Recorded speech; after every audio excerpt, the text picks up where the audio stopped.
할렐루야, 좋은 아침입니다. 오늘은 마태복음 24장 1절로부터 14절까지의 말씀을 통해서 성도가 가져야 할 마지막 때에 관한 올바른 이해라는 말씀으로 은혜의 말씀 나누기를 원합니다.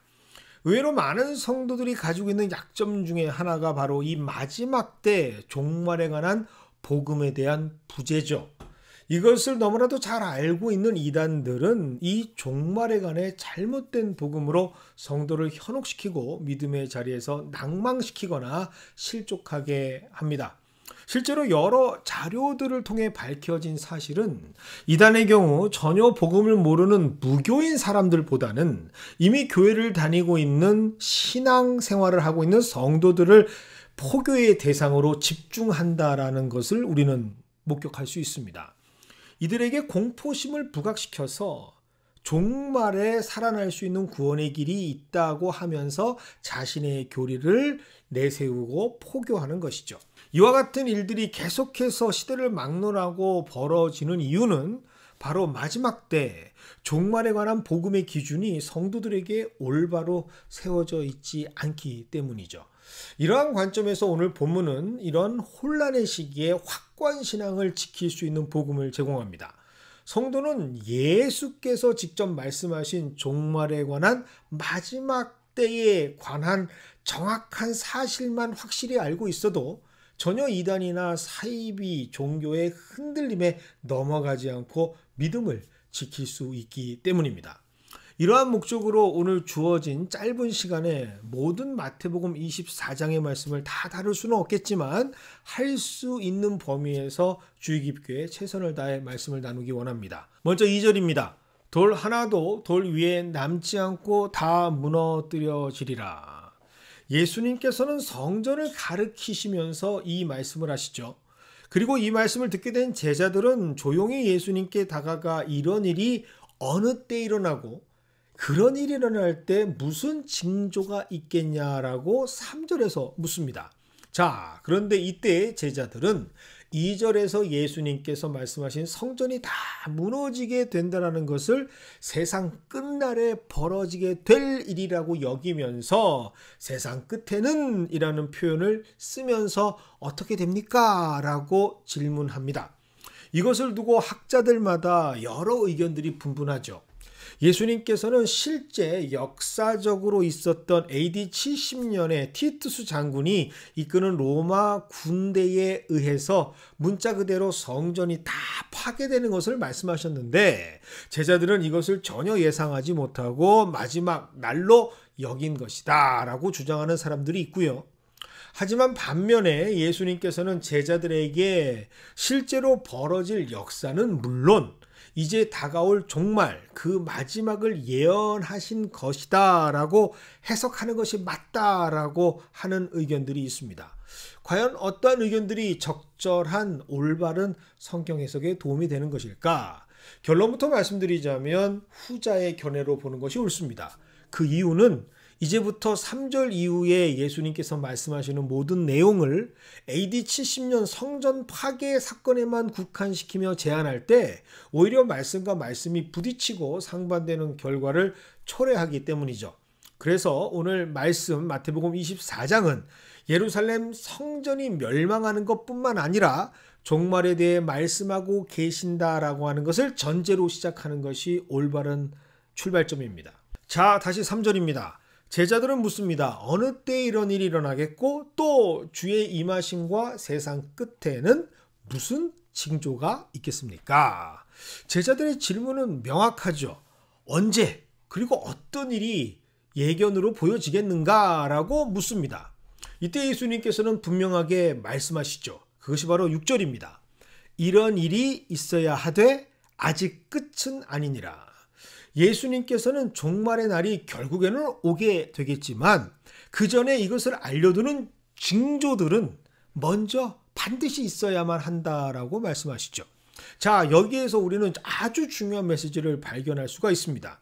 예수님의 목적은 종말의 날을 통해서 심판하시려는 것보다 그 심판의 날에 성도들이 구원 얻기를 원하고 계신다라는 사실이죠. 전투와 전쟁 중에 적을 섬멸하는 것이 목적일 경우 그 어떤 군대나 단체도 자신들의 그 공격하는 의도가 어떤 방식으로라도 탄로나는 것을 원치 않습니다.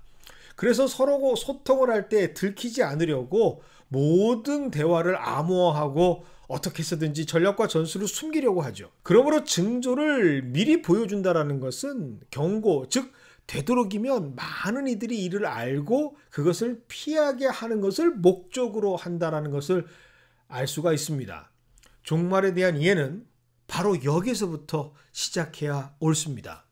만약 종말의 최종 목적이 심판에만 있다면 절대로 그 징조까지 숨기는 것이 더 효과적이겠죠.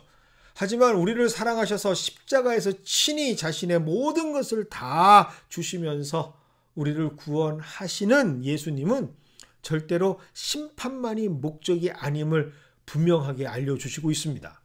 그래서 절대로 징조 없이는 마지막 날 종말을 선포하지 않겠다라고 말씀하시는 것이죠. 성도는 바로 여기에서부터 종말에 대한 이해를 시작하는 것이 옳습니다. 절대로 예수님께서는 우리 모두가 탈락자 되기를 원하고 있지 않으십니다.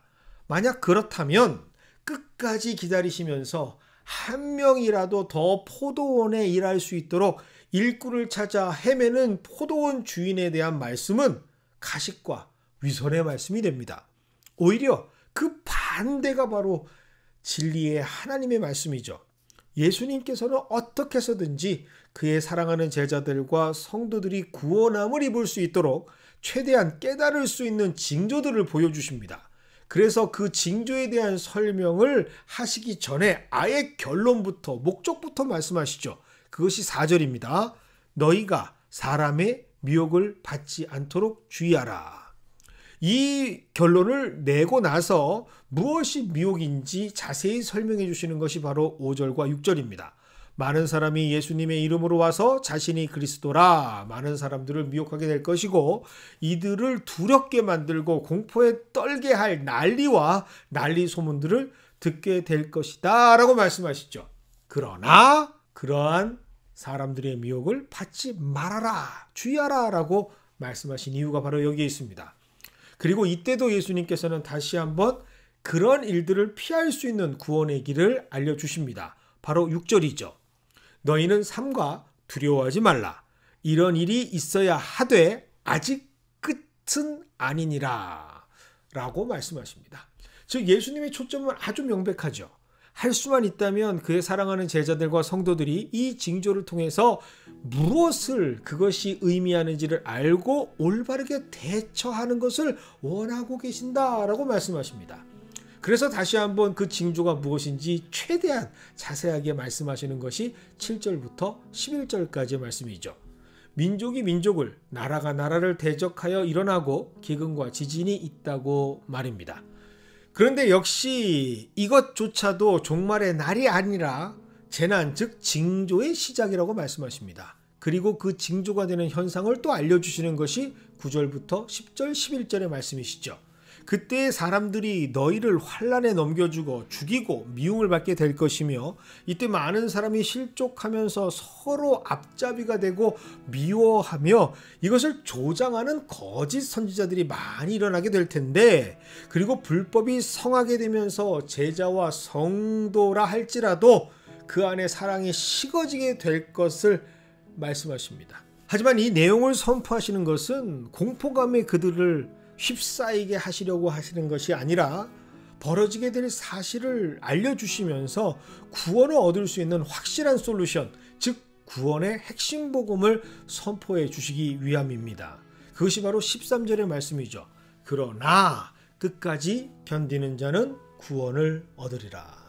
결국 예수님께서 종말 마지막 때를 말씀하시면서 가장 중요한 목적으로 두시는 것이 무엇이었을까? 그것은 바로 종말을 선포하심으로 제자들과 성도들을 공포의 도가니로 몰아넣으려고 하시는 것이 아니라 참된 구원의 길을 알려주시려고 하셨던 것이죠.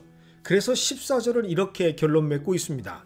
이 천국 복음이 모든 민족에게 증언되기 위하여 온 세상에 전파되리니 그제야 끝이 오리라.